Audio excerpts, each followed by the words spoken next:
믿을 때 주시는 선물 성령 세례라는 제목으로 하나님의 말씀 증거하도록 하겠습니다.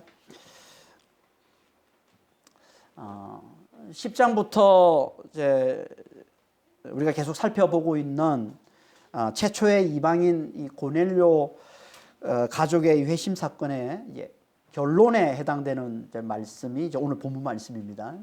오늘 18절까지가 이제 결론 말씀인 겁니다.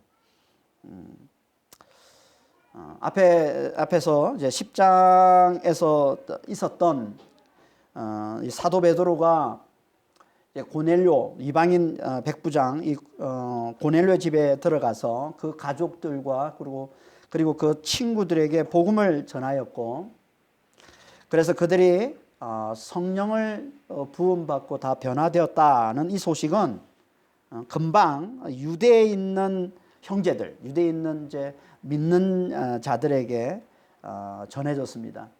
그걸 말씀하고 있는 게 이제 11장 1절 말씀이죠. 1절. 유대에 있는 사도들과 형제들이 이방인들도 하나님의 말씀을 받았다함을 들었으니, 여기 하나님의 말씀이라고 되어 있는데요. 이 하나님의 말씀은 예수의 복음을 말하는 겁니다. 예수의 복음. 구약의 말씀은 고넬료가 이미 유대인들로부터 들어서 이미 알고 있는 거고요. 여기서 이제 어떻게 보면 고넬료가 새로 받아들인 하나님의 말씀은 이제 예수의 복음을 얘기하는 겁니다. 신약에서 말씀하고 있는 하나님의 말씀은요, 예수의 복음을 말한다고 보면 됩니다. 그러니까 베드로전서 1장 25절에 이렇게 말씀을 하고 있는데요. 오직 주의 말씀은 세세토록 있도다 하였으니 너희에게 전한 복음이 곧 이 말씀이니라. 그러니까 하나님의 말씀, 하나님의 말씀을 얘기하면서 이게 뭐냐 하면 이게 예수의 복음이다. 이게 십자가와 부활의 복음이다. 그러니까 고넬료 가족이 이제 예수의 복음을 받아 들인 것, 이 소식이 이제 유대에 있는 사도들과 모든 이제 형제들, 믿음의 형제들에게 바로 전해졌다는 겁니다. 이는요, 그만큼 이방인들의 회심, 이방인들이 하나님의 말씀을 받아들였다는 것이 당시 교회에 있어서는 빅뉴스가 됐음을 보여주고 있는 거죠. 이게 왜 빅뉴스가 될까요? 왜냐하면 복음은, 그때까지만 해도 복음은 유대인들에게만 전해졌기 때문에 그렇습니다. 그렇죠. 그러니까 이방인이라도 할례 받은 이방인, 다시 말해서 할례를 받고 개종한 이방인, 이들은 이제 유대인으로 쳤어요. 그러니까 이방인이라도 할례 받았으면 다 유대인으로 쳤습니다. 그래서 이방인이라도 우리가 사도행전 8장에서 우리가 살펴봤죠. 에티오피아의 고관인 그 네시, 그 고관이죠. 이런 사람들은 다 할례 받은 이제 개종자들이거든요. 이들은 이제 같은 유대인들로 보는 겁니다. 그러니까 이방인이라도 할례 받은 자들에겐 복음이 전해졌지만, 그렇지 않은 자들, 할례 받지 않은 자들에게는 그때까지 한 번도 복음이 전해진 적이 없습니다. 공식적으로는. 그런데 지금 이방인들이 집단적으로 복음을 듣고 회심을 했다는 소식이 전해진 거예요. 근데 알고 보니까 그들은 할례를 받지 않았다는 거예요. 그러니까 이거는 당시에 유대인들로만 구성되어 있던 이 교회로선 대단히 큰 뉴스였던 거죠. 엄청난 사건인 거죠, 한마디로. 그래서 베드로가 예루살렘에 돌아오자마자 할례자들이 그를 비난했다고 하는 겁니다. 그게 2절 3절 말씀이에요. 베드로가 예루살렘에 올라갔을 때 할례자들이 비난하여 이르되 네가 무할례자의 집에 들어가 함께 먹었다 하니, 여기 할례자라고 되어 있는데 이 할례자는 정확히 번역을 하면요, 할례에서 온 자 이런 말이에요. 할례에서 온 자들 이런 말이에요. 그러니까 할례 출신의 사람들 이런 말이에요. 무슨 말이겠어요 이게? 그러니까 할례 받은 자, 이게 유대인이잖아요. 그런데 할례 받은 자들에서 온 자, 그럼 이건 유대인 그리스도인들을 얘기하는 거예요.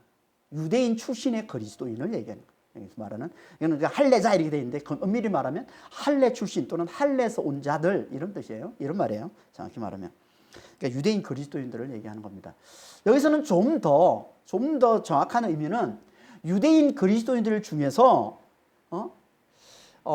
율법과 이 할례에 대단히 열심히 있는 강경한 유대인 그리스도인들을 말하는 겁니다. 그러니까 강경한 유대인 그리스도인들을 나타내는 표현으로 쓰고 있는 게 이게 할례 출신의 사람들이란 단어로 보는 게 맞습니다. 왜냐하면 이들, 이 할례자들, 할례 출신의 사람들, 이들은 예수를 믿는 것만큼이나, 아니 그보다 훨씬 더 이 율법과 할례에 열심히 있는 자들이기 때문에 그렇습니다. 그러니까 베드로가 오자마자 기다렸다는 듯이 율법을 들이대면서 베드로를 비난하는 거예요. 그들이 비난하는 이유가 뭡니까? 3절에 보니까 네가 무할레 집에 들어가 함께 먹었다. 무슨 말이에요? 베드로가 이방인에게 복음을 전해서 그들을 하나님의 자녀로, 하나님의 백성으로 정말 회심시킨, 이거는 보이지 않는 거예요, 그들에게. 그들이 중요한 건 뭐예요? 베드로가 율법을 어긴 거예요. 무할레 집에 들어가서 그들과 함께 먹은 거예요. 그들과 함께 교제한 거예요. 이방인들과 사귀지 말라고 했던 율법을 어긴 것이 그들에게는 큰 문제로 보인 거예요. 그게 중요했던 거예요. 다시 말해서 이방인 무할레 집에 들어가서 먼저 할례를 행하고 복음을 전해야지, 할례도 행하지 않고 복음을 전하는 건 그건 잘못된 거라는, 그건 율법을 어긴 거라는 거예요. 그건 큰 문제라는 거죠. 그들에게 중요한 건 예수의 복음이 아니라 율법의 행위였던 거죠. 그러니까 유대인 그리스도인들 중에 이런 자들이 있는 거예요. 유대인 그리스도인들이 다 이렇지는 않았겠죠. 많은 사람들은 예수의 복음이 더 중요했어요. 그리스도의 은혜가 더 중요했어요. 하지만 그들 중엔 여전히 아직도 율법을 훨씬 더 중요하게 여기는 자들이 있어요. 그걸 이제 강경한 유대인 그리스도인 이렇게 보고 있는 겁니다. 그러니까 예수를 믿는다면서도 예수의 복음보다 율법과 할례를 더 중요하게 생각하고 있는 거죠. 이들은요, 갈수록 이제 점점 이렇게 좀 자신들의 이 주장을 더 강하게 내세우기 시작합니다. 그래서 나중에 이제 이방인 지역에 교회가 세워지면 그곳까지 달려가가지고 뭐라고 그래요? 할례를 행해야 구원을 받는다라고 이제 가르치면서 그들을 선동하죠. 믿음 안에서 자유를 누리고 있는 자들에게 가가지고 너희들 예수의 복음만 믿는다고 구원받는 거 아니야? 할례도 행해야 구원받는다고 아주 그냥 적극적으로 가서 어떻게 보면 복음을 회방하는 그런 이제 일을 행하게 되죠. 이게 나중에 이제 문제가 생겨서 이게 큰 문제가 되는 게 교회 안에. 그래서 이제 사도행 15장에 가면 그 당시 교회 이제 사도들과 모든 지도자들, 장로들이 다 모여서 이제 예루살렘에서 회의를 하잖아요. 그러면서 뭐라고 합니까? 그리스도의 은혜의 복음만이 우리를 구원하는 온전한 복음임을 재확인하게 되죠. 그게 이제 사도행 15장에서 말씀하고 있는 건데요. 그러니까 이런 회의를 했음에도 불구하고 그 이후에도 이들은 계속 자신의 주장을 굽히지 않고 초대교회 내내 이제 교회를 돌아다니면서 교회를 분열시키는 이 거짓 선지자 노릇을 계속하게 됩니다. 그래서 사도 바울이 이들을 뭐라고 부르냐면 거짓 형제 이렇게 부르는 겁니다. 사도행전 15장 1절입니다. 어떤 사람이 유대로부터 내려와서 형제들을 가르치되 너희가 모세의 법대로 할례를 받지 아니하면 너희 구원을 받지 못하리라. 갈라디아서 2장 3절 4절에 그러나 나와 함께 있는 헬라인 디도까지도 억지로 할례를 받게 하지 아니하였으니 이는 가만히 들어온 거짓 형제들 때문이라. 그들이 가만히 들어온 것은 그리스도 예수 안에서 우리가 가진 자유를 엿보고 우리를 종으로 삼고자 함이로되. 이게 거짓 형제래요. 거짓 형제가 뭐라고요? 예수를 믿으면서도 여전히 율법을 중요하게 생각하고 율법을 붙들어야 한다고 하는 자들. 그러니까 예수를 믿는 것만 가지고는 안 되고 율법도 지켜야, 할례도 받아야 구원에 이른다고 하는 자들. 다시 말해서 그리스도의 은혜만으로는 부족하고 내가 말씀을 열심히 지키고 행하는 내 의를 드러내야, 내 의가 있어야 구원에 이른다고 하는 자들. 이들이 누구라고요? 이들이 거짓 형제라는 겁니다. 지금도 마찬가지입니다. 예수를 믿는 믿음만으로는 안 되고 또 다른 뭔가를 행해야 구원에 이른다라고 하는 자들은 다 뭐라는 거예요? 지금도 거짓 형제라는 겁니다. 그러니까 예수를 믿으면서 안식일을 반드시 지켜야 구원에 이른다고 하는 이 안식교회는 오늘 바울의 표현으로 하면 뭐라는 거예요? 거짓 형제라는 거지. 여러분, 안식교회는요, 예수를 믿은 것 인정합니다. 예수를 믿어야 구원에 이른다고 인정해요. 하지만 그 플러스에서 안식일을 지켜야. 안식일은 토요일입니다. 토요일을 일하면 안 돼요. 토요일을 지켜야 돼요. 그 안식일로 지켜야 돼요. 그래야 구원받는다고 하는 게 이제 안식교회잖아요. 그러면 거짓 형제예요. 그래서 이단이라고 하는 겁니다. 안식교회를. 지금은 모르겠지만 옛날에 순복음교회를 비롯해서 성령사역과 은사주의 운동을 하는 교회에서는요, 예수를 믿는 것만으로는 안 되고 방언도 해야 구원에 이른다고 가르쳤습니다. 실제로 제가 옛날에 순복음교회 형제를 제가 도운 적이 있는데, 실제로 순복음교회에서는 그렇게 가르쳤다고 그래요. 예수를 믿기만 하면 구원에 이르는 게 아니라 방언을 해야 된다는 거예요. 그래서 대단히 방언을 중요하게 여겼던 거죠. 지금은 안 그렇겠죠. 지금 제가 알아보지는 않았지만 지금은 아니겠죠. 하여튼 그랬던 적이 있습니다. 만일 그렇다면 그들은 누구라는 거예요? 그들이 거짓 형제라는 겁니다. 그래서 순복음교회 옛날에는 이단으로 그렇게 이제 한국 교회에서 이단으로 여겼던 거죠. 다른 것도 마찬가지입니다. 어떤 사람들은 침례를 대단히 중요하게 여기는데요. 그래서 예수를 믿는 것만으로 아니고 침례를 해야 진짜 믿음이다. 다시 말해서 침례를 해야, 꼭 물속에 들어갔다 나와야, 물을 찍어 바르는 거 안 된다는 거예요. 물속에 들어갔다가 나와야 구원에 이른다. 진짜 믿음이 있는 자가 그게 구원에 이른다 라고 하는 사람들이 있습니다. 간혹 있습니다. 오늘 바울의 표현에 따르면 그런 자들은 뭐라는 거예요? 거짓 형제예요. 거짓 형제예요. 다른 것도 마찬가지예요. 규제도 마찬가지예요. 구제를 해야 구원에 이른다고. 선교를 꼭 해야만 돼. 너무 선교에 열심히 있는 사람도 그렇게까지 주장하는 사람도 있어요. 선교를 해야 돼. 아니야, 다 그거는 아니라는 겁니다. 우리가 구원을 위해서 그리스도의 은혜를 전하는 이 십자가와 이 부활의 이 복음을 믿는 이 믿음 외에 또 다른 뭔가가 있어야 한다라고 주장하고 가르치면 그게 뭐든 간에 그건 결국 그리스도의 은혜를 대적하는 거짓 형제가 되고 만다는 겁니다. 그게 뭐든 간에. 그러니까 우리는 우리 자신을 잘 돌아봐야 돼. 나는 진짜 그리스도의 은혜만으로 구원에 이른다는 것을 확신하고 있는지, 아니면 나도 그리스도의 은혜 말고, 믿음 말고 또 다른 뭔가를 해야, 뭔가 선한 일을 하고 뭔가 좀 이렇게 뭘 해야 내 구원에 이른다고 생각하는 사람이 혹시 있는지 돌아봐야 됩니다. 그리고 진짜 우리는 믿음만이 우리에게 구원을 가져다 준다는 것에 진짜 확신이 있어야 됩니다. 왜 사람들이 구원을 위해선 그리스도의 은혜의 복음, 이 십자가, 이 부활의 복음을 믿는 믿음만으로 충분하다는 걸 왜 모를까요? 왜 이 믿음 외에 다른 걸 행해야, 다른 걸 또 해야 구원에 이른다고 주장하는 걸까요? 왜 그럴까요? 그건 믿음을 제대로 모르기 때문에 그런 겁니다. 믿음이 뭔지를 제대로 모르기 때문에. 그리스도께서 내 모든 죄를 지시고 십자가 달려 죽으시고 부활하셨다는 걸 믿는 그 믿음이 정확히 뭔지를 잘 모르기 때문에. 그게 곧 그리스도와 함께 내가 죽고 이제 내 안에 그리스도가 사시면, 그리스도와 함께 내가 부활했음을, 내 안에 그리스도가 사시는 것임을, 그리스도 안에서 성령으로 사는 자, 성령 안에서 부활과 영생을 사는 자가 된다는 것을 모르기 때문에 그러는 거예요.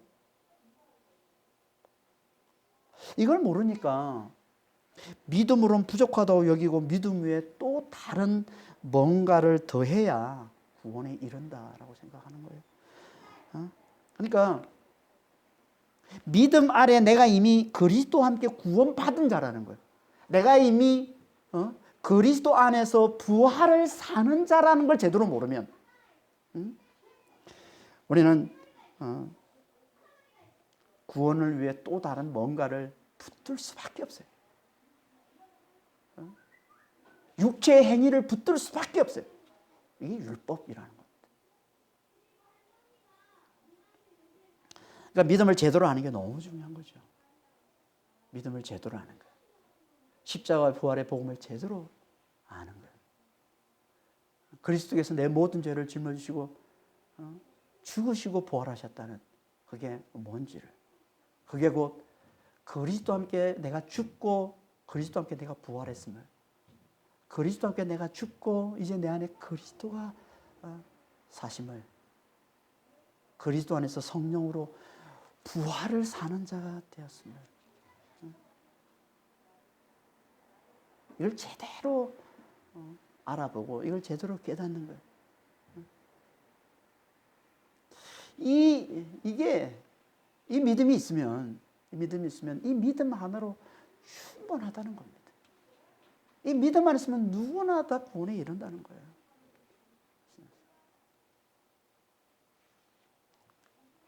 이걸 하나님께서 친히 확정해 주신 게 성령 부음인 겁니다. 그러니까 성령 부음은 뭐냐면요, 이런 거예요. 제대로 믿는 믿음 하나만으로 충분히 하나님의 자녀, 하나님의 백성이 될 수 있음을 하나님께서 친히 나타내 보여주신 거예요. 이게 성령 부음인 거예요. 그래서 믿는 자에게 성령을 부어주시는 거예요, 하나님께서. 믿음 하나만 있으면 그게 내 자녀가 되는 거야. 그게 구원받는 자가 되는 거야. 그걸 확실히 나타내 주시는 거야. 그게 하나님께서 친히 부어주시는 성령이라는 거죠. 그래서 베드로가 자신을 비난한 이 할례자들에게 하나님께서 자신을 강권해서 강권해서 하나님이 강력하게 자기를 끌고서 이 모할례자 이방인의 집에 들어가게 하시고 그들에게 복음을 전했을 때 하나님께서 그냥 그들에게 그들이 하나님의 자녀됨을 친히 나타내시는 성령을 그들이 그냥 부어주셨어. 아니 하나님이 그들을 하나님의 백성으로 하나님의 자녀로 삼아주신 걸 내가 어떻게 막느냐고 라면서 자기에게 일어난 일을 그 할례자들이, 자신을 변호하는 그 할례자들이 낱낱이 이제 전하면서 자기를 변호하죠. 그게 이제 오늘 본문의 4절부터 15절까지 말씀이에요. 여기까지. 그러니까 오늘 본문 4절부터 15절까지 말씀은요, 앞에 10장 9절부터 어떻게 보면 10장 마지막까지를 다시 반복해서 한 번 더 말씀하고 있는 겁니다. 베드로의 간정식으로 한 번 더 이제 고넬료의 해심 사건을 한 번 더 말씀하고 있는 거예요. 어떻게 보면 생략할 수도 있는데, 그렇죠? 베드로의 간정이라고 하면서 앞에 일어났던 일을 베드로가 간정했다고 하면서 그렇게 넘어갈 수도 있거든요. 근데 잘 보면 10장에서 했던 말씀을 그대로 다시 반복하고 있어요. 반복은 성경에서 항상 어떤 의미를 담고 있다고 했습니까? 강조를 나타내는 의미를 담고 있는 거예요. 그러니까 이 사도행전을 기록한 이 저자 누가가 이 고넬료의 해심 사건을 지금 강조하고 있는 거죠. 그래서 똑같이 그때 그 고넬료가 해심한 그 사건을 그대로 다시 한 번 더 반복해서 말씀해 주고 있는 겁니다. 누가는요, 이방인들에게 복음이 전해지는 걸 대단히 중요하게 다루고 있습니다. 사도행전에서. 그래서 이방인의 사도로 부름받은 이 바울의 이 해심 사건을 9장에 나오잖아요. 바울의 해심 사건이. 근데 이 해심 사건을 바울의 간정에 담아서 바울이 하는 간정으로 이 해심 사건을 그대로 다시 또 22장에서도 26장에서도 한 번 더 말씀을 하고 있습니다. 그러니까 그 내용을 그대로 똑같이 다시 얘기하고 있는 거예요. 그러니까 대단히 강조하고 있는 거죠, 지금. 그러니까 긴 본문을 할애해가지고 바울이 해심한 사건을 3번씩 반복 전해주고 있는 거예요, 누가가. 그러니까 누가가 이걸 대단히 지금 강조하고 있는 거란 말이에요. 그런 것처럼 이 고넬료 해심 사건도 누가가 지금 대단히 강조하고 있는 겁니다. 그래서 그대로 다시 한 번 더 반복해서 말씀을 해 주고 있는 거예요. 이걸 통해서 이방인들에게 예수의 복음이 전해지는 건 이건 하나님의 분명한 뜻이라는 걸 강조해서 밝히고 있는 거죠. 분명한 뜻. 교회에게 이걸 강조하면서 정말 이방인들에게 복음을 전하는 일에 힘쓰기를 어떻게 보면 권면하고 있는 겁니다. 이런 말씀을 통해서 반복해서 말씀을 하면서. 그러면서 동시에 또 한 가지 강조하는 게 있는데 그게 뭐냐면 교회가 이방인의 전도에 힘쓰려면 무엇보다 율법의 장벽이 허물어져야 된다는 것을 또 강조해서 말씀하고 있어요. 그래서 베드로의 간정을 보면요. 베드로의 간정이 어디에 초점이 맞춰져 있는지 잘 보시면 하나님이 베드로를 찾아오셔가지고 그가 사로잡혀 있는 이 베드로가 사로잡혀 있는 율법의 장벽을 깨트리는 것에 베드로가 거기에 초점을 맞춰서 말씀을 하고 있습니다. 그래서 어떻게 보면 이 5절부터 오늘 본문제 5절부터 12절까지 5절부터 12절까지가 그러니까 앞에서 10장 9절부터 20절까지의 말씀을 지금 이제 5절에서 12절에서 말씀을 하고 있는데 그 내용이 뭐냐면 이거예요. 하나님이 환상을 통해서 보자기 환상이잖아요. 그 환상. 그 환상을 통해서 베드로에게 모든 짐승을 다 잡아먹어라. 이 말은 이방인을 차별하지 말라는 거예요. 이방인이라고 유대인 이방인 차별하지 말고 모든 짐승을 다 받아들이라 이런 말이거든요. 그걸 3번씩이나 말씀해 주셨다는 거. 또 그것도 모자라서 또 성령의 음성을 들려주셔서 그들을 의심하지 말고 그들과 함께 가라. 그러니까 이방인들을 차별하지 말고 이방인들을 구별하지 말고 그들과 함께 하라는 메시지를 또 들려주셨다는 것을 아주 똑같이 앞에서 일어났던 그 일을 그대로 간증을 합니다. 거기까지는.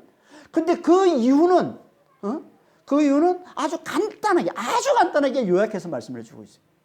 그 위에 일어났던 일은. 그러니까 13절에 15절까지가 세 구절에 그 이후 나머지 말씀은 세 구절 안에 담아서 다 아주 간단하게 요약을 하고 있습니다. 그러니까 베드로의 간증이 어디에 초점이 맞춰져 있는 거예요, 지금?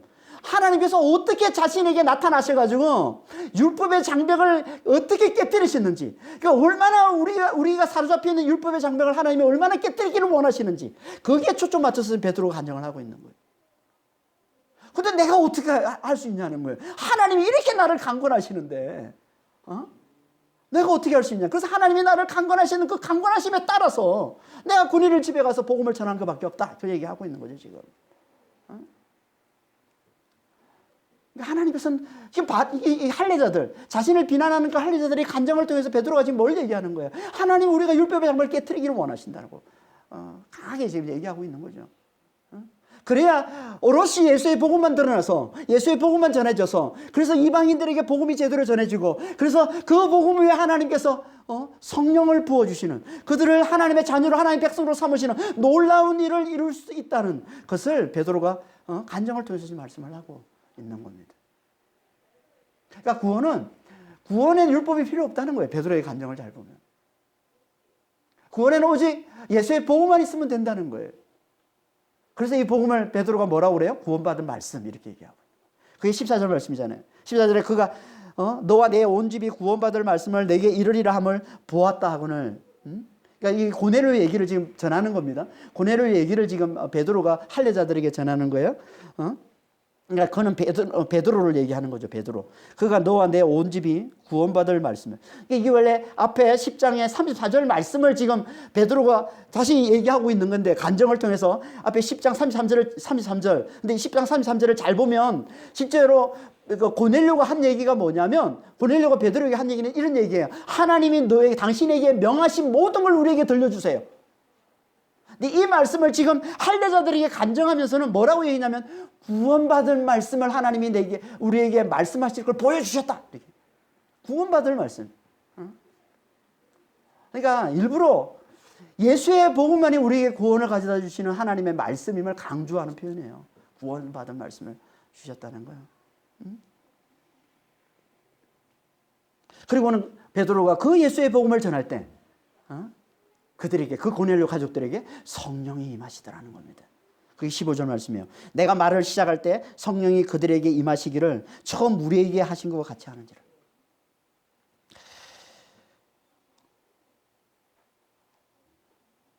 성령이 언제 임했다고 합니까? 여기 보면 말을 시작할 때.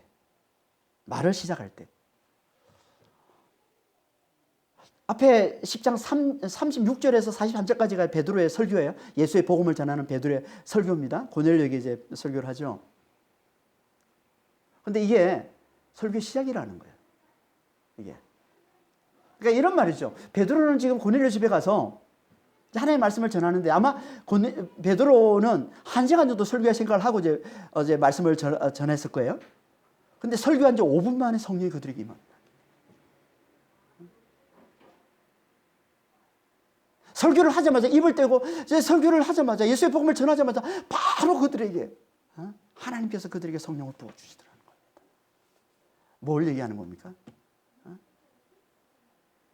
하나님께서 고넬료 가족들에게 성령 부어주시기를 간절히 원하셨음을 보여주고 있는 거예요.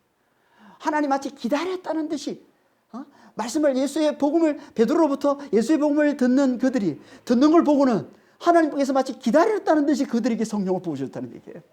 말을 시작할 때, 설교를 시작할 때 성령을 부어주신다.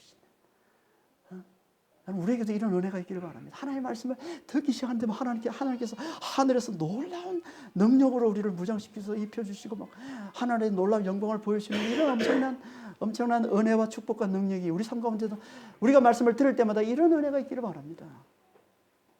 고넬료에게 이게 있었다는 거예요. 있었다는 거예요. 그들이 대체 어땠길래 고넬료 가족들이 어땠길래 하나님께서 그들에게 성령 부어주시기를 그렇게 간절히 원했었을까요? 말씀을 듣기 시작할 때 그냥 바로 성령을 부어주셨을까요? 그들이 어땠길래? 그들은 하나님의 말씀을 잘 듣고 잘 믿었기 때문에. 다시 말해서 하나님의 말씀, 베드로의 입에서 떨어지는 예수의 그 복음을 잘 받아들이기 때문에. 잘 받아들였어요. 베드로가 전한 예수의 복음이 뭡니까? 나사렛의 예수, 그분이 하나님께서 성령과 능력으로 기름 붓듯 부어 주셔서 모든 약한 자들을 고치신 메시아 되신다는 거예요. 메시아가 되신다는 거예요.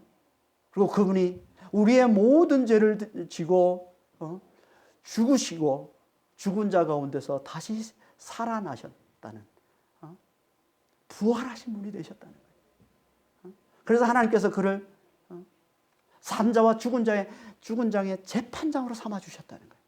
다시 말해서 그런 믿는 자는 누구라도 다 그의 이름을 힘입어서 죄사함을 얻는다는 이 예수의 복음을 베드로가 전하자 그 말씀을 그대로 다 받아들였다. 거기에 토달지 않았다는 거예요. 아니, 어떻게 죽은 자가 다시 살아나? 어떻게 부활을 이렇게 의심하지 않았다는 거예요. 믿는다고 그냥 죄가 사함받아 에이 그런 게 어디냐고 반문하지 않았다는 거예요. 베드로 입에서 떨어지는 그 예수의 복음을 그대로 받아들였다는 거예요. 어떻게 하나님의 말씀을 어떻게 그 예수의 복음을 그냥 그대로 그 말씀을 듣고 그대로 잘 받아들일 수 있습니까? 어떻게 해요? 마음이 가난했기 때문에, 심령이 겸손했기 때문에. 다시 말해서 창조주 하나님의 은혜가 아니면 우리는 살 수 없는 존재, 죽을 수밖에 없는 너무나 연약한 존재, 에노시라는 것을 잘 알았기 때문에. 그래서 하나님만을 굳게 붙들었기 때문에. 그걸 다른 말로 뭐라고 하냐면 하나님의 말씀을 잘 듣는다고 하는 겁니다. 여러분, 하나님의 말씀을 잘 듣는 게 뭐냐면 마음이 가난해서, 심령이 겸손해서, 다시 말해서 창조주 하나님의 은혜 없이는, 하나님의 긍휼 없이는, 하나님의 도움 없이는 죽을 수밖에 없는 너무나 연약한 존재임을 알고 하나님만을 굳게 붙드는 거, 이걸 하나님 말씀을 잘 듣는다고 그래요. 하나님 말씀에 집중하는 거예요. 난 하나님이 아니면, 창조주 하나님이 아니면 죽음이야라는 걸 아는 자가 하나님 말씀을 듣는 거예요. 이게 하나님 말씀을 잘 듣는 거예요. 그런 자들은 그 말씀을 그대로 받아들이게 됩니다. 그걸 말씀에 떠는 자라고 그러고, 그 떠는 자를 하나님께서는 놀랍게 구원해 주신다고 말씀하시는 겁니다. 그게 이사야서 66장 2절 말씀이에요. 나 여호와가 말하노라, 내 손이 이 모든 것을 지었으므로 그들이 생겼느니라. 물은 마음이 가난하고 심령에 동의하며 내 말을 듣고 뜨는 자, 그 사람은 내가 돌보려니와. 돌본다는 말은 이사야서 강의하면서 자세히 살펴봤지만 구원을 말하는 겁니다. 하나님 구원해 주신다는 거예요. 오늘 본문의 말씀을 하면 뭐예요? 성령을 부어주시는 거예요. 우리에게 구원을 가져다 주시는 분, 성령을 부어주신다는 거예요. 누구에게 성령을 부어주신다고요? 누구를 하나님께서 이렇게 돌보신다고요? 누구를 하나님이 구원해 주신다고요? 마음이 가난한지. 여기 가난하다는 이 단어 아니는요, 겸손한다는 의미와 같은 뜻이에요. 여러분, 가난함, 겸손함이 같은 말이에요. 같은 말이에요. 하나님 없이는 살 수 없음을 알고, 이게 가난이 뭐예요, 하나님? 세상에 부족한 거야. 그러니까 우리가 물질적으로 없어서 늘 결핍을 느끼는 게 가난이잖아요. 근데 심령이 가난한 건요, 마음이 가난한 건 물질이 없어서 늘 부족함, 결핍을 느끼는 게 아니라 갈급함을 느끼는 게 아니라 하나님이 안 계십니다. 하나님이 안 계시면 내 삶의 공고함이요, 내 삶의 갈급함으로 알아보는 거예요. 이게 심령의 가난함이거든요. 하나님이 안 계시면 내가 죽음이란 걸 알아보는 거예요. 하나님이 안 계시면 내 삶은 엉망이란 걸 알아보는 거예요. 하나님이 안 계시면 내 삶은 멸망이란 걸 알아보는 거예요. 이게 마음이 가난함이에요. 이걸 다른 말로 심령의 통회함이라고 하는데, 통회하다는 이 단어가 낙하라는 단어인데요. 이 단어는 세게 맞아서 죽다라는 뜻입니다. 심령이 맞아 죽는 것 같은 거예요. 내 중심에서 하나님이 안 계시면 마치 내가 맞춰서 내가 비참하게 죽음을 당하는 것 같은 그런 마음, 그런 심령이 되는 거예요. 하나님이 안 계시면.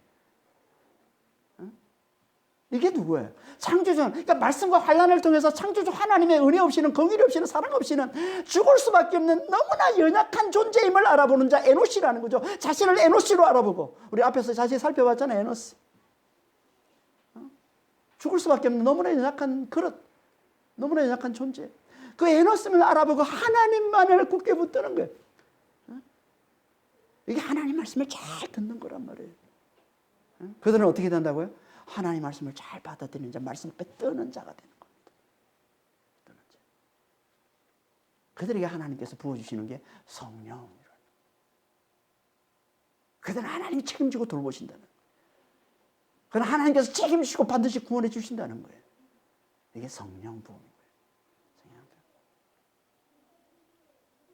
그러니까 마음이 겸손해서 하나님의 말씀을 잘 듣는 자가 되고, 그래서 그 하나님의 말씀, 그 예수의 복음을 잘 받아들이는 자는 하나님께서 성령을 부어주시기를 간절히 원하셔서 바로 성령입니다.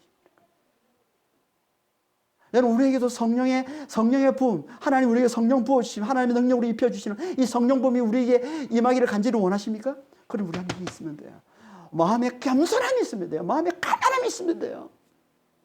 마음에 통회함이 있으면 돼요. 심령에 이 상함이 있으면 돼요. 창조주 하나님의 은혜 없이는, 하나님의 그 긍휼 없이는, 그분의 그 사랑 없이는, 그분의 도움이 없이는 나는 죽을 수밖에 없는 너무나 연약한 존재임을 알아보고 그 하나님을 간절히 붙드는 하나님 말씀을 잘 듣는 것만 있으면 돼요. 그럼 우리는 그 말씀을 받아 하나님 입에서 떨어지는 그 복음을 그대로 받아들이는 자가 되는 것이고, 그 복음을 받아들이는 그에게 하나님께서 구원을 주시는, 부활을 살게 하시는 성령의 능력으로 입혀주신다는 겁니다. 이게 성령 부흥인 거예요. 그러니까 마음의 겸손함이 얼마나 중요한지 몰라요. 말씀을 잘 듣는 게 얼마나 중요한지 몰라요. 말씀을 받아들이는 게, 그대로 받아들이는 게. 그럼 저는 실제로 성령을 받도록 많은 영혼들을 제가 도왔는데, 지금까지 성령을 받도록 제가 도와준 영혼들이 엄청 많습니다. 엄청 많습니다. 옛날에 한참 제가 이제 성령 받도록 도와준 일을 많이 하고 있을 때 어떤 모르는 사람이 저를 찾아와가지고 얘기를 들었다면서 성령 받도록 이렇게 도와주는 사역을 잘 하신다고 찾아와가지고 도와달라고. 알고 봤더니 그 형제가 순복음교회 다니는, 여기도 순복음교회 다니는 형제들이더라고요. 한 2명을 데려와가지고 제가 도와준 적도 있는데, 여러분 많은 사람들을 제가 도와줬는데요. 그들 중에는요, 성령 받도록 도와주면서 함께 기도할 때, 기도하자마자, 진짜 말을 시작할 때쯤 기도하자마자 바로 성령을 받는 경우도 상당히 많고요. 아무리 도와줘도, 아무리 기도를 해도 진짜 성령 받지 못하는 경우도 있습니다. 많이 있습니다. 제가 가장 오래 쉬지 않고 계속 이제 함께 기도해줬던, 가장 오래 기도했던 게 4시간 기도한 적이 있어요. 와, 허리가 끊어진 줄 알았습니다. 허리가 끊어진 줄 알았어요. 근데 성령을 못 받아요. 4시간 가까이 돼서 성령 받은 사람도 있고, 그래도 성령을 못 받은 사람도 있습니다. 성령 받고 안 받고는 눈으로 보이지 않으니까 방언을 하는 걸 얘기하는 겁니다. 가장 성령을 받은 자에게 가장 흔하게 나타내 주시는 성령 받음을 가장 흔하게 잘 나타내 주시는 게 방언이기 때문에 그걸 보면서 진짜 오늘 본문에서 말씀하고 있는 이 말씀이 진짜라는 걸 제가 너무나 확실하게 실감을 했습니다. 바로 성령이 받도록 도와줄 때 바로 성령이 임하는 자는요 다 마음이 겸손해요. 성령을 받기 전에 복음을 전하는데요. 이게 복음을 전할 때 그 복음을 진짜 잘 받아들이고 그 복음을 잘 듣고 그 복음을 잘 받아들이는 자는요. 진짜 성령 받도록 기도할 때 기도하고 하자마자 바로 성령이 임합니다. 근데 그렇지 않은 영혼, 그게 알아요. 보면 얘기를 나눠보면 알아요. 그렇지 않은 영혼은 진짜 힘들어요. 그러니까 우리 성령을 잘 부음 받으려면요. 진짜 마음이 겸손해야 된다. 마음이 가난해야 돼요. 하나님의 은혜 없이는 살 수 없는 너무나 연약한 존재임을 잘 알아봐야 돼요. 자신에 대해서 좀. 하나님의 말씀을 잘 들어야 된다는 거예요. 그리고 그 하나님의 말씀을 잘 받아들일 때 그때 하나님께서 그런 자는 하나님께서 성령 부어주시기를 너무나 간절히 원하시기 때문에 그냥 바로 성령이 임하는 거예요. 그러니까 고넬료와 그 가족들은요 심령이 가난했던 마음이 겸손했던 겁니다. 그러니까 베드로가 전하는 예수의 복음을 그냥 잘 집중해서 너무나 잘 듣고 그리고 베드로의 입에서 떨어지는 그 복음을 그대로 마치 스펀지가 빨아들이지 않고 그 말씀을 잘 받아들인 거예요. 그러니까 바로 그들에게 성령인 거죠. 지체할 이유가 없는 거죠. 하나님께서 바로 성령을 하나님 부어주시는 겁니다. 여러분도 항상 말씀을 들을 때 이렇게 정말 겸손한 마음으로 그 말씀을 잘 듣고 그래서 그 말씀을 좀 스펀지처럼 잘 받아들임으로 하나님께서 그러다 저는 정말 하나님께서 간절히 원하시거든요. 성령 부어주시기를. 그렇게 성령 부음을 잘 받는 그런 영혼들이 다 되시길 바랍니다. 근데 그 성령을 그렇게 그 고넬료 가족들에게 임한 그 성령을 어떤 성령이라고 얘기합니까? 처음 우리에게 임했던 성령 이렇게 얘기하죠. 15절 후반절에 보면 성령이 그들에게 임하시기를 처음 우리에게 하신 것 같지 않은지. 처음 우리에게 임했던 성령. 처음 우리에게 임했던 성령이 뭐예요? 베드로가 지금 처음 얘기하고 있는데 처음 우리에게. 이게 오순절날 마가의 다락방에서 사도들과 이 제자들이 120명의 예수의 제자들이 함께 기도하고 있을 때 받았던 성령 아니에요? 이게 처음 받았던 성령. 우리가 처음 성령이 우리에게 임했을 때 그때 우리가 받았던 그 성령 똑같은 성령이 그들에게도 임하더라는 겁니다. 그래서 그걸 보고는 예수의 말씀이 생각났다는 거예요. 16절 말씀이에요. 내가 주의 말씀에 요한은 물로 세례를 베풀었으나 너희는 성령으로 세례를 받으리라 하신 것이 생각나노라. 이 말씀은 사도행전 1장 5절 말씀에 예수님께서 부활하시고 난 다음에 아직 성천하시기 전에 40일간 제자들과 함께 지내면서 제자들에게 하셨던 말씀이죠. 사도행전 1장 5절 말씀. 요한은 물로 세례를 주었거니와 너희는 몇 날이 못 돼요. 며칠이 못 돼요. 성령으로 세례를 받으리라 라는 말씀을 하시고 그래서 예수님이 성천하시고 난 다음에 실제로 며칠 후에 마가의 다락방에 그들이 모여있을 때 성령이 그들에게 임했던 거죠. 그걸 말씀하고 있는 거예요 지금. 그렇게 오순절날 그들에게 주님께서 약속하시고 주님께서 말씀하신 성령으로 세례를 베풀리라고 약속하신 그 성령이 똑같이 지금 고넬료 가족들에게도 임하는 걸 봤다는 겁니다. 그러니까 그들도 우리와 똑같이 성령으로 세례를 받은 자들이다 이렇게 얘기하고 있는 거죠. 성령으로 세례를 받은 자. 여러분 성령으로 세례를 받는 게 뭡니까? 우리가 물로 세례를 받는 건 잘 알아도 성령으로 세례를 받는 건 잘 모르죠. 그러니까 많은 사람들이 성령 세례가 뭔지 성령 세례가 뭔지 헷갈려하는 사람들이 많이 있는데 여러분 성령 세례가 뭔지 잘 아십니까? 성령 세례? 여러분 세례라는 이 단어가 밥티조인데요. 세례를 주다 밥티조, 세례를 받다 이런 이제 수동태 밥티조의 수동태고. 이게 밥티조라는 말은 원래 무슨 뜻이냐면 물에 잠기게 하다 이런 뜻이에요. 물에 적시다, 물에 잠기게 하다 이런 뜻이에요. 그러니까 이 물에 잠기는 이 세례, 물에 잠기는 걸 통해서 뭘 나타냅니까? 보통 이걸 죽음을 비유해서 나타내는 표현이에요. 물에 잠기는 건 죽음을 비유해서 일반적으로. 근데 성경에선 이 세례를 가지고 죽음과 부활을 나타내는 비유로 쓰고 있는 겁니다. 이게 세례예요.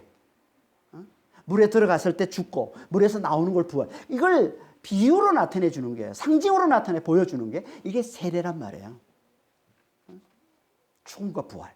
그러니까 그리스도와 함께 내가 죽었고 그리스도와 함께 내가 부활했음을 상징으로 보여주고 비유로 보여주는 거예요. 이게 물 세례인 거죠. 물 세례. 그래서 우리 믿음을 고백하는 거다. 이렇게 세례를 항상 우리 물 세례를 우리 믿음을 그리스도와 함께 내가 죽고 내가 그리스도와 함께 부활했음을 믿는 그 믿음을 고백하는 거예요. 그걸 이제 세례라고 표현하는데 이건 비유란 말이에요. 상징이란 말이에요. 그러면 성령 세례는 뭘까요? 성령 세례는. 성령 세례는 그 믿음 위에 성령께서 내가 그리스도와 함께 죽었고 그리스도와 함께 다시 산 자, 그리스도와 함께 부활한 자가 되었음을 확인시켜 주시는, 그게 진짜라는 것을 확인시켜 주시는 것, 이게 성령 세례인 겁니다.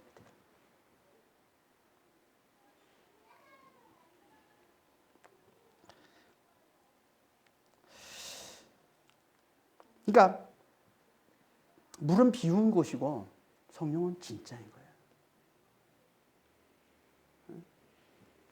그러니까 물 세례를 받는 건 믿음을 고백하는 것이고 그 믿음 위에 진짜 하나님께서 우리에게 너는 진짜 그리스도와 함께 죽은 자여 그리스도와 함께 부활한 자임을 진짜 확인시켜 주시는 거예요.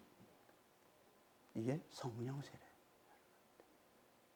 그래서 그렇게 확인받아서 그렇게 하나님 확인시켜 주시면 어떻게 돼요? 내 안에 사시는 그리스도만을 그렇게 붙들게 되는 거예요. 그 그리스도 안에서 부활과 영생을 누리는 자가 되는 겁니다. 이걸 성령 세례라고 그러는 거예요.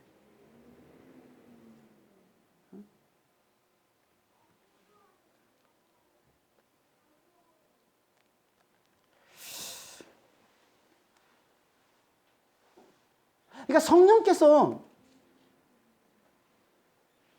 성령은 항상 기업의 보정으로 오신 분이라고 성경에서 자주 표현합니다. 에베소서 1장 13절, 고린도후서 5장 5절에 보면 성령 항상 보정이라고 표현해요. 기업의 보정. 기업의 보정이 뭐라고 그랬습니까? 기업의 하나님 나라를 얘기하는 거라고 그랬어요. 하나님의 나라, 천국이. 우리가 영원토록 하나님의 생명, 이 부활과 영생을 영원토록 누리며 사는 하나님의 나라를 얘기하는 거예요. 그걸 보정은 아라본이라고 그래서 아라본 선불금 미리 앞서서 지불하는 거, 이걸 말하는 거예요. 그게 성령이시라는 거예요. 그러니까 우리가 장차 영원토록 누리게 될 천국을, 그 부활과 그 영생을 미리 이 땅에서 맛보여 주시는 게 이게 성령이시라는 거예요. 같은 의미를 담고 있는 거란 말이에요. 성령 세례는.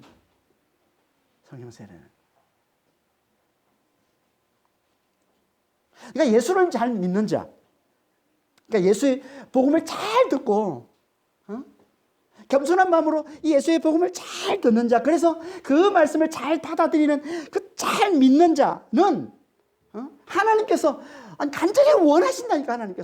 하나님께서 원하셔서 성령으로 세례를 베풀어 주시는 거예요. 성령께서 임하셔서 그리스도와 함께 내가 죽고 그리스도와 함께 내가 부활한 자임을 확인시켜 주세요. 그래서 그리스도만을 굳게 붙들게 해주세요. 그래서 그리스도 안에서 부활과 영생을 맛보며 살게 해주시는 거예요. 이걸 성령 세례라고 하는 겁니다.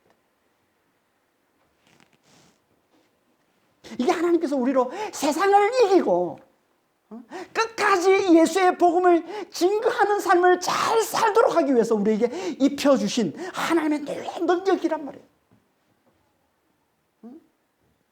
이걸로 무장되지 않으면 우리는 절대 믿음으로 세상을 살아낼 수 없어요. 우리는 절대 하나님의 백성으로 이 세상을 이겨낼 수가 없어요. 살아낼 수가 없어요.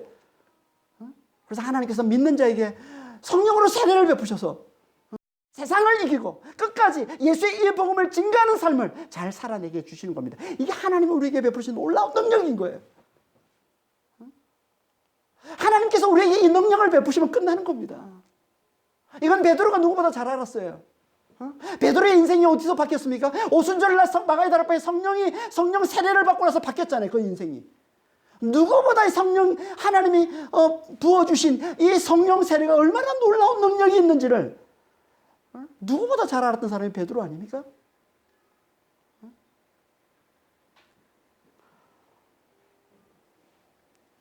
그런 놀라운 능력과 축복을 하나님께서 이방인에도 그대로 주셨다는 거예요. 이 고넬료 가족들에게 그대로 주셨다는 거예요. 그런 하나님의 역사를 내가 어떻게 막겠냐는 거예요. 응? 이게 베드로의 간증의 결론인 겁니다. 그래서 17절에 이렇게 말씀하고 있는 거예요. 그런즉 하나님이 우리가 주 예수 그리스도를 믿을 때 주신 것 같은 선물을 그들에게도 주셨으니 내가 누구에게 하나님을 너희 맡겠느냐? 내가 누구에게 하나님을 맡겠느냐? 우리에게 똑같은 선물을 그들에게 줬는데, 아니 하나님이 그들을 당신의 자녀로 받으시고 당신의 뱃수로 삼으셨는데, 하나님이 내가 어떻게 하나님을 막 하나님을, 그러니까 탓하려면 나를 탓하지 말고 나를 비난하지 말고 하나님을 탓하라는 거예요. 베드로는 지금 간증을 통해서 누가 하나님을 탓할 수 있습니까? 그러니까 아무도 유고무원이 되는 거예요. 말이 없어지는 거죠. 18절에 이렇게 말씀하고 있는 거예요. 그들이 이 말을 듣고 잠잠하여 하나님께 영광을 돌려 이르되 그러면 하나님께서 이방인에게도 생명 얻는 회개를 주셨거든. 아무도 말을 못하는 거죠.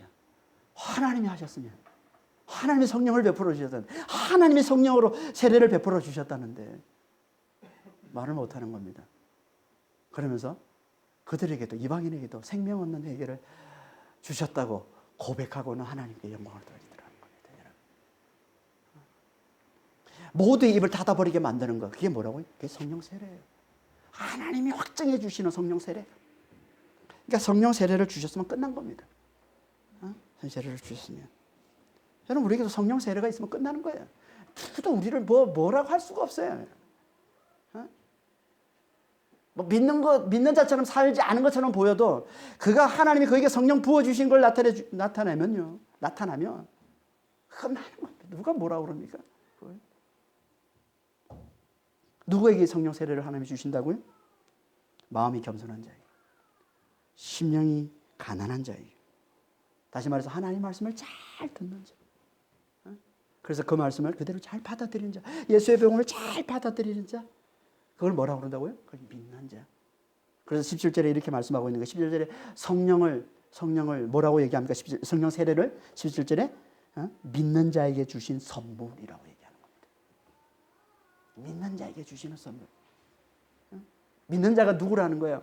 마음이 겸손한 자, 심령이 가난한 자, 하나님 없이는, 창조주 하나님의 그 은혜 없이는, 그 도움 없이는 살 수 없고 죽을 수밖에 없는 너무나 연약한 존재를 알아보고 하나님만을 굳게 붙드는 자, 하나님 말씀을 잘 듣는 자, 그래서 그 말씀을 잘 받아들이는 자, 이게 믿는 자예요. 이 믿는 자에게 하나님께서는 성령을 부어주신다.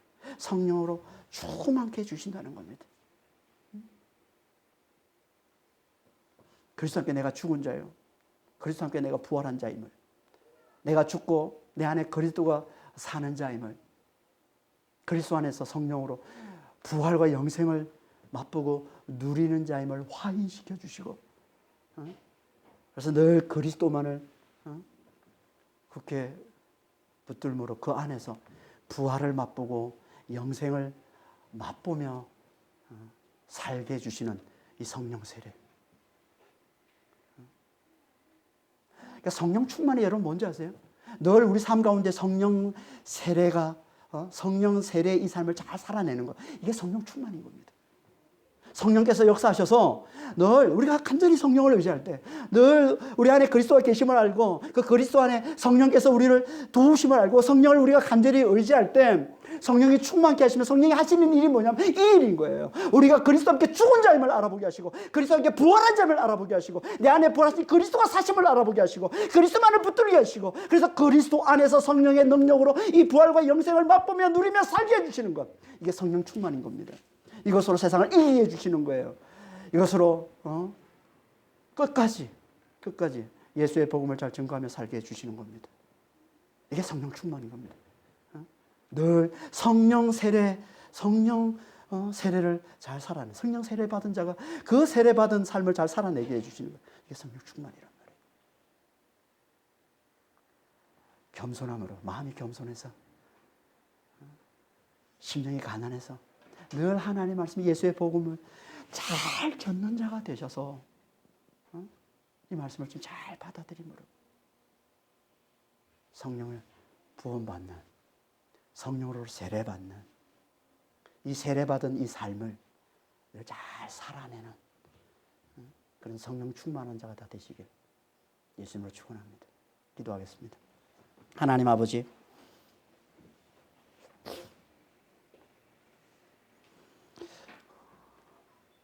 마음이 가난한 자, 심령이 겸손한 자, 주님, 하나님의 은혜 없이는 죽을 수밖에 없는 너무나 연약한 존재임을 알아보고 하나님을 잘 붙드는 자, 하나님 말씀을 잘 듣는 자, 그래서 그 말씀을 잘 받아들은 자에게 주님께서 정말 우리에게 구원을 가져주시고 우리가 아버지 정말 부활과 영생을 아버지 누리며 맛보며 살게 해주시는 아버지 하나님, 성령을